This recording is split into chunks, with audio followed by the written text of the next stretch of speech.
अस्सलाम वालेकुम नाज़रीन इकराम, मैं हूँ आपका होस्ट अयाज अहमद। नाज़रीन इकराम, सुहेल खान अफरीदी ने आज लाहौर के अंदर इंतहाई अहम मुलाकातें की हैं और उन मुलाकातों में जो सबसे इम्पोर्टेंट मुलाकात थी वो सहाफ़ियों के साथ थी। बहुत बड़ी तादाद के अंदर सहाफ़ियों ने उनसे मुलाकात की। मुलाकात के दौरान हर तरह के सवालात पूछे गए।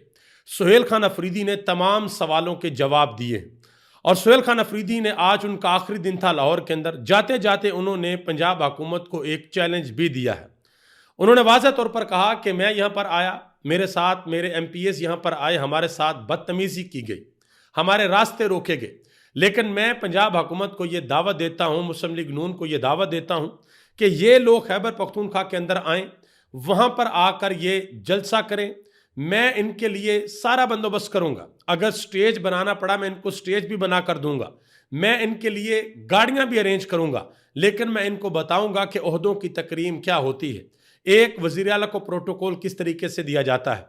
आज सुहेल खान अफरीदी से जिन जिन सहाफ़ियों ने मुलाकात की है उनके बारे में बताता हूं। और आज जो सवालात पूछे गए हैं, सवालात बड़े अहम थे। एक तो सुहेल खान अफरीदी से हर कोई सवाल पूछता है इमरान खान की रिहाई के हवाले से, मिलिट्री ऑपरेशन के हवाले से, ड्रग्स के हवाले से, मज़ाहमत के हवाले से कि किस लेवल तक जाकर आप मज़ाहमत करेंगे। फिर सुहेल खान अफरीदी से यह बड़ा सवाल पूछा गया कि आप पंजाब आए हैं तो पंजाब से आप क्या सीख कर जा रहे हैं, क्या देख कर जा रहे हैं, वो कौन सी चीज़ है जिसने आपको पंजाब के अंदर फैसिनेट किया और आप उसको जाकर खैबर पख्तूनख्वा के अंदर इंप्लीमेंट करेंगे।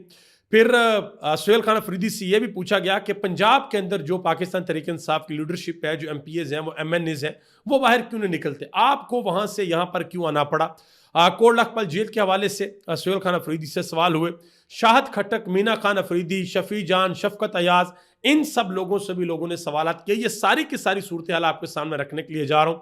और सुहेल खान अफरीदी के साथ एक MP होते हैं अब्दुल गनी अफरीदी, उनके साथ मेरी मुलाकात हुई और मैंने उनसे बड़े अहम सवालात पूछे। उनसे मैंने ये भी पूछा कि सुहेल खान अफरीदी अब आगे क्या सोच रहे हैं, वो किस तरीके से इमरान खान को रिहा करवाना चाहते हैं, उनकी प्लानिंग क्या है, उनके जहन में इस वक्त क्या चल रहा है। तो अब्दुल गनी अफरीदी के साथ मेरी बड़ी इंपॉर्टेंट गुफ्तगू हुई, वो भी आपके सामने रखने के लिए जा रहा हूँ। गुजारिश करूंगा कि वीडियो को लाइक करके चैनल को सब्सक्राइब कर दें ताकि इन्फॉर्मेशन का सिलसिला आप लोगों तक पहुंचता रहे।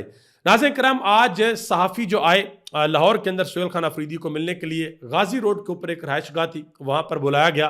तकरीबन 4 से 5 सेशन सुहेल खान अफरीदी ने सहाफ़ियों के साथ किए। ठीक है जी।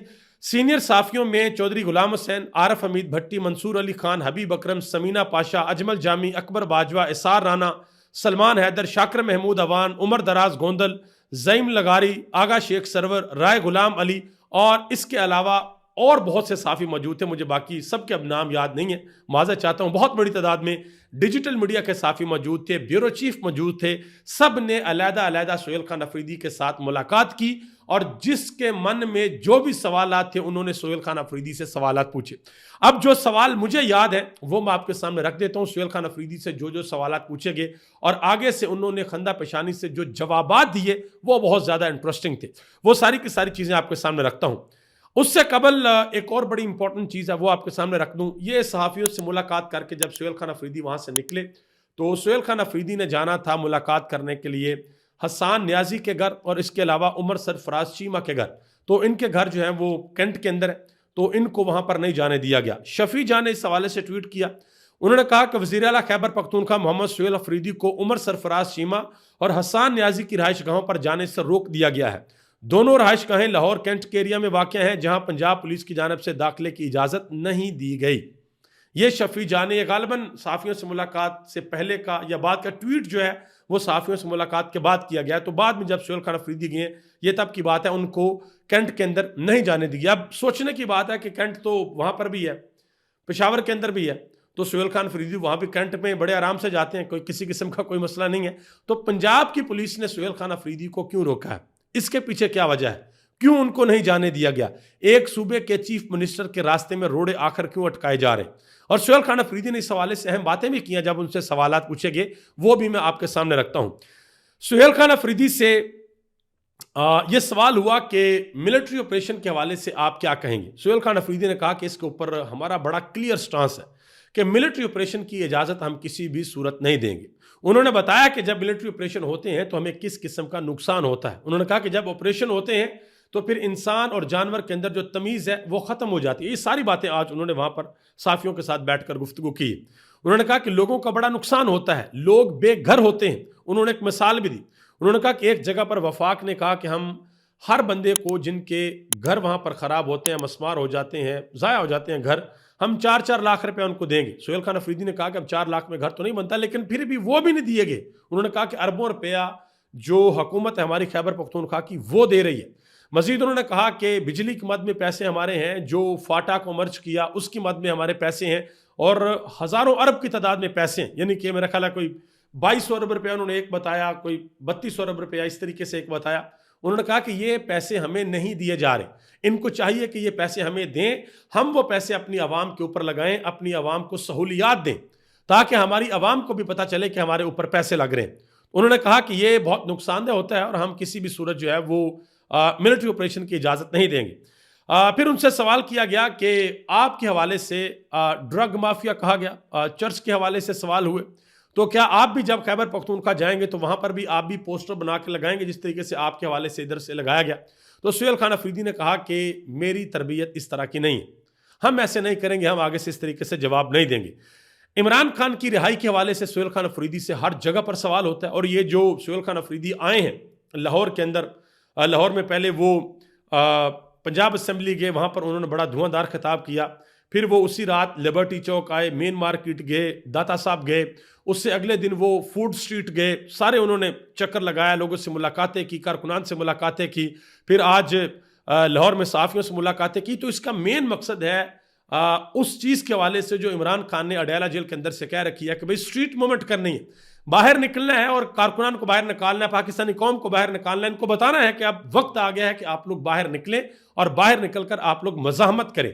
अगर नहीं करेंगे, अपना हक नहीं मानेंगे, तो आप लोगों को गुलाम बना लिया जाएगा। इस तरीके से इमरान खान कहते हैं।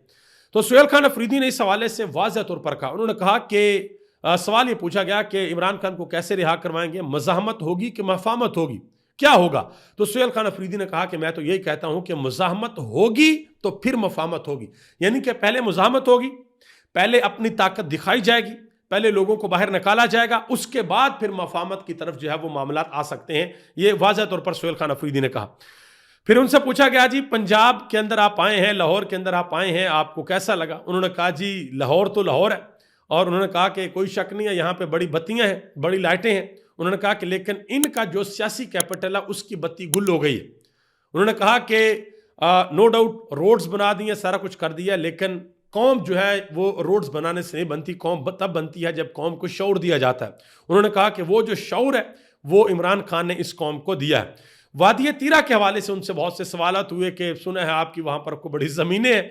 तो सुहेल खान अफरीदी ने कहा कि वहाँ पर जो ज़मीनें हैं ना, वो मेरी फैमिली है, फैमिली के ऊपर मेरा ख़ानदान है, ख़ानदान के ऊपर एक और टर्म उन्होंने यूज़ की, मुझे अब वो आई थिंक शायद तरा या तपरा इस तरह की कोई टर्म थी, मुझे अब एग्जैक्टली याद नहीं। उन्होंने कहा कि उनके अंदर भी, यानी कि फैमिली तो दूर की बात है, सुहेल खान अफरीदी दूर की बात है, सुहेल खान अफरीदी की फैमिली, फिर इनके ऊपर इनका ख़ानदान, फिर मुख्तलिफ ख़ानदान मिलकर एक और एंटिटी बनाते हैं, उनके अंदर भी वो ज़मीनें तकसीम नहीं हुई। तो सुहेल खान अफरीदी ने कहा कि जब वो तकसीम होंगी तो मेरे हिस्से 3 या 4 मरले आएगी, इससे ज़्यादा ज़मीन जो है मेरे पास नहीं आएगी। फिर यह भी कहा गया कि वहाँ पर जो है वो कुछ ऐसी चीज़ों की काश्त होती है जो ममनू है। तो सुहेल खान अफरीदी ने कहा कि इमरान खान ने वहाँ पर एक प्लान दिया था ज़ाफ़रान का, कि ज़ाफ़रान की काश्त वहाँ पर की जाए, लेकिन वो प्लान भी फिर कामयाब नहीं होने दिया गया। तो साफ़ियों ने पूछा कि भाई क्यों, वो प्लान क्यों कामयाब नहीं हुआ? उन्होंने कहा कि बहुत सी ऐसी बातें हैं कि मैं यहाँ पर अगर आपको बताना शुरू कर दूंगा ना तो फिर मामला ख़राब हो जाएंगे। और उन्होंने एक बात पर यह भी कहा, उन्होंने कहा कि अभी तो मैं बड़े आराम से लगा हुआ हूँ, लेकिन अगर मामला ठीक ना हुए, अगर हालात उस तरफ ना गए जिस तरफ हम चाहते हैं, हमारी बात ना मानी गई, हमें स्पेस ना दी गई, तो फिर मुझे खुलकर बातें करना पड़ेंगी और फिर मैं खुल के बातें करूँगा। और आज जब उनसे सवाल हुआ स्मगलिंग के हवाले से कि जी नॉन कस्टम पेड गाड़ियाँ आती हैं, वो खैबर पख्तूनख्वा के अंदर चलती हैं, तो उन्होंने कहा कि इस चीज़ की एजम्पशन हमें कानून के अंदर है, वफाकी हुकूमत के अंदर है। उन्होंने कहा कि जिस वक्त पाकिस्तान बना था उस वक्त हमारे इलाकों को 100 साल के लिए टैक्स फ्री कर दिया गया था कि आप लोगों से टैक्स नहीं लिया जाएगा, उसी मद में ये सारा कुछ होता है। लेकिन साथ ही में उन्होंने कहा कि ये जो गाड़ियाँ आती हैं ये अफगानिस्तान के बॉर्डर से तो नहीं आती, ये तो आती हैं चमन से, चमन बॉर्डर से ही आती हैं। उन्होंने कहा कि वहाँ पर कौन खड़ा? उन्होंने कहा कि हमने ये भी डिमांड की थी कि बॉर्डर्स के ऊपर जो ऑफिसर्स हैं उनके असासे पब्लिक किया जाए, कि वो कौन लोग हैं, वहां से चीजें किस तरीके से आती हैं। फिर उन्होंने पूछा कि जो इंपोर्टेड सिगरेट है उसके ऊपर पाबंदी है, लेकिन आपको लाहौर में भी मिलेगा, हर जगह पे मिलेगा, वो कैसे आता, बॉर्डर से अंदर, पाकिस्तान के अंदर कैसे आ जाता है। उन्होंने कहा कि वो कौन लोग हैं, वहां पर किन की ड्यूटी है। ये आज उन्होंने बड़ी खुलकर बातें की हैं। फिर उनसे सवाल हुआ कि पंजाब के जो एमपी और एमएनएज हैं वो बाहर निकलकर इस तरीके का माहौल क्यों नहीं बना सके जिस तरीके से माहौल आपने बना दिया, जैसे लोगों को आपने बाहर निकाल दिया, चाहे वो लिबर्टी चौक हो, चाहे वो मेन मार्केट हो, चाहे वो फूड स्ट्रीट हो, चाहे वो दाता दरबार वाला इलाका हो, आप बाकी लोग क्यों नहीं निकाल सकते एमपी और एमएनएज। तो सुहेल खान अफरीदी ने कहा कि देखो मैं बल्कि इस चीज का जवाब दिया सलमान कमराजा ने, वो साथ बैठे हुए थे। उन्होंने कहा कि देखो बात यह है कि सुहेल खान अफरीदी एक सूबे का वजीर आला है, इनके भी उन्होंने रास्ते बंद किए, हालांकि नहीं करने चाहिए थे। उन्होंने कहा कि हमारी यहां पर जो पंजाब की क़यादत है वो अगर लोग बाहर निकलते हैं तो उनके ऊपर जमीन तंग की जाती है, उनके घरों की चादर चार दीवारी का तकद्दस पमाल किया जाता है, उनको यानी कह लें कि सांस लेने की आज़ादी नहीं है।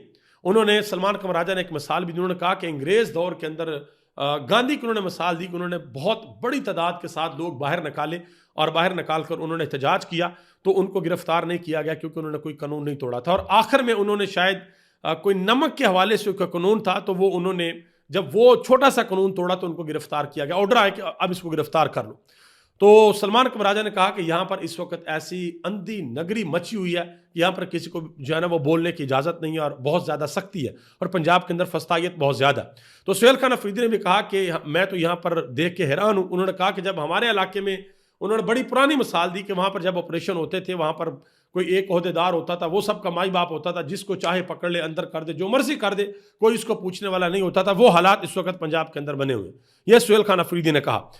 मजीद उनसे पूछा गया कि कोट लखपत जेल, उन्होंने कहा जी कोट लखपत जेल मैंने जाना था, अपनी क़यादत से भी मिलना था, अपने कारकुनान से भी मिलना था, मैंने इस हुकूमत को ख़त लिखा लेकिन इन्होंने मुझे किसी किस्म का कोई जवाब नहीं दिया। इसके अलावा जी सुहेल खान अफरीदी के साथ दूसरे लोग जो खैबर पख्तूनख्वा से आए हुए थे, शाहद खट्टक आए हुए थे, मीना खान अफरीदी आए हुए थे, शफी जान आए हुए थे, शफकत अयाज आए हुए थे, अब्दुल गनी अफरीदी आए हुए थे। अब्दुल गनी अफरीदी से तो खुद मेरी बड़ी डिटेल आज गुफ्तगू हुई, मुलाकात हुई और उनसे मैंने सवालत पूछे, सारे के सारे। चीफ मिनिस्टर से तो सारे सवालत नहीं पूछे जा सकते थे, उनसे तो एक दो सवाल ही बंदा पूछ सकता है, लेकिन अब्दुल गनी अफरीदी सुहेल खान अफरीदी के बड़े करीब है। उनसे मैंने शुरू से लेकर आखिर तक सारे सवालत किए। उनसे मैंने 26 दिसंबर के हवाले से भी सवालत किए। उन्होंने मुझे बताया कि उस वक्त एक्चुअली वहाँ पर क्या हुआ था। तो फिर मैंने पूछा कि अब आगे आप लोगों की क्या स्ट्रेटजी है, किस तरीके से आप लोग आएंगे, वही प्लान होगा आपका जो पहले था या ये प्लान डिफरेंट होगा। तो अब्दुल गनी अफरीदी ने कहा कि इस वक्त जो हम सोच रहे हैं, जो हमारी सोच है, जो हमारी प्लानिंग है, अब की बार हमारी प्लानिंग डिफरेंट होगी। अब की बार हमारी प्लानिंग वो नहीं होगी जो प्लानिंग हमारी पहले थी, अब हम किसी और तरीके से आएंगे। तो मैंने उनसे ये भी पूछा कि टाइम कितना लगेगा आप लोगों को, तो उन्होंने कहा था कि तैयारी को टाइम लगेगा और ये बात बिल्कुल ठीक है। तहरीक इंसाफ की सारी क़यादत इस वक्त सर जोड़कर बैठी हुई है कि अगर हमने इस मरतबा बाहर निकलना है तो हमारे पास पीछे हटने का कोई रास्ता नहीं है। हमारे पास वो सुहेल खान अफरीदी और तहरीक इंसाफ की दीगर क़यादत कहती है आर या पार, कि अब की बार हमने अगर निकलना है तो ऐसे मजबूत लाहे अमल के साथ निकलना है कि हुकूमत के उन प्रेशर पॉइंट्स के ऊपर हिट कर सकें, इनको मजबूर कर सकें कि ये पाकिस्तान तहरीक इंसाफ के मुतालबात को मान लें। और जो मुज़ाकरात वगैरह की बात चल रही थी उसमें भी साफ और शफाफ इलेक्शंस हैं कि वो करवाएं। इसके अलावा असीरान की रिहाई, इमरान खान के साथ सुहेल खान अफरीदी की और उनकी बहनों की और दूसरे लोगों की मुलाकात और इलेक्शन कमीशन का तकर्रर जो गैर जानबदार हो वो इलेक्शन करवाए। ये वो चीज़ें हैं जिनके ऊपर हुकूमत जो है वो ये चाहती है कि हम मतलब कि पाकिस्तान तहरीक इंसाफ चाहती है कि हम हुकूमत के साथ मुज़ाकरात करें। अच्छा, सुहेल खान अफरीदी से एक और सवाल भी हुआ बहुत इंपॉर्टेंट कि आपकी जो है वो हुकूमत गिरा दी थी, जो है ना वो पहले आपकी हुकूमत गिराई गई थी और उस वक्त पीडीएम का एक अलायंस बना था, सारे के सारे लोग एक जगह पर इकट्ठे थे, तो अभी तक आपको इस तरह का अलायंस बनाने में कामयाब नहीं हुए। तो सुहेल खान अफरीदी ने कहा कि वह हुकूमत हमारी इन्होंने नहीं गिराई थी, वो सबको पता है। और मजीद उन्होंने पूछा गया कि जी क्या आप इस हुकूमत को गिराएंगे, उन्होंने कहा कि ये हुकूमत है ही नहीं, ये तो इनकी तो हुकूमत नाजायज़ है, ये है ही नहीं, इनको हम इनकी मतलब इतनी सख्त ही नहीं है कि हम ये नारा लगाएं कि हम हुकूमत गिराने के लिए आ रहे हैं। बहरहाल सुहेल खान अफरीदी का ये जो लाहौर का दौरा था ये बहुत ही इंपॉर्टेंट दौरा था और हो सकता है कि जिस तरीके से सुहेल खान अफरीदी को पाकिस्तान तहरीक इंसाफ की क़यादत को यहाँ से रिस्पॉन्ड मिला है, शहर लाहौर से रिस्पॉन्ड मिला, हो सकता है कि पंजाब के जो दूसरे बड़े बड़े शहर हैं, सियालकोट हो गया, गुजरांवाला हो गया, सरगोदा हो गया, फैसलाबाद हो गया, गुजरात हो गया, वजीराबाद हो गया जहां पर इमरान खान के ऊपर हमला हुआ था, रावलपिंडी हो गया। हो सकता है कि यहां पर भी पाकिस्तान तहरीक इंसाफ की क़यादत निकले, सुहेल खान अफरीदी निकले और निकल कर यहां पर भी वो स्ट्रीट मूवमेंट का मुजाहरा करें। या थोड़ा सा आगे बढ़कर यह भी हो सकता है कि वो सिंध के अंदर जाएं, कराची में जाएं, हैदराबाद में जाएं, बलूचिस्तान के अंदर, कोयटा के अंदर जाएं, जीबी के अंदर वहां पर जाएं या आज़ाद कश्मीर के अंदर जाएं। तो ये आने वाले दिनों में सुहेल खान अफरीदी, उनकी टीम, पाकिस्तान तहरीक इंसाफ, हो सकता है कि इस तरह के काम जो हैं वो इनके अंदर तेजी लें और एक दफ़ा जो कॉल आनी है या तो मुज़ाकरात होने हैं, कोई मफामत होनी है या एहतजाज होना, तीसरा किसी किस्म का कोई रास्ता है नहीं। ऐसी बात नहीं है कि इमरान खान पीछे हट जाएंगे या तहरीक इंसाफ पीछे हट जाएगी। तहरीक इंसाफ को नुक्कर में लगाने की, दीवार में लगाने की जो मुमकिन कोशिशें हो सकती थी, वो ये हुकूमत, ये निज़ाम, ये सिस्टम, वो सारी की सारी कर बैठा है। तहरीक इंसाफ ख़त्म नहीं हुई। तहरीक इंसाफ आज भी मजबूत तरीके से खड़ी है और उनकी एंटिटी आज भी पाकिस्तान के अंदर सबसे बड़ी। तो देखते हैं कि आने वाले वक्त में क्या होता है। अभी तक इतना ही। आप सबका बहुत बहुत शुक्रिया। पाकिस्तान जिंदाबाद, पाकिस्तान की आवाम पाइंदाबाद।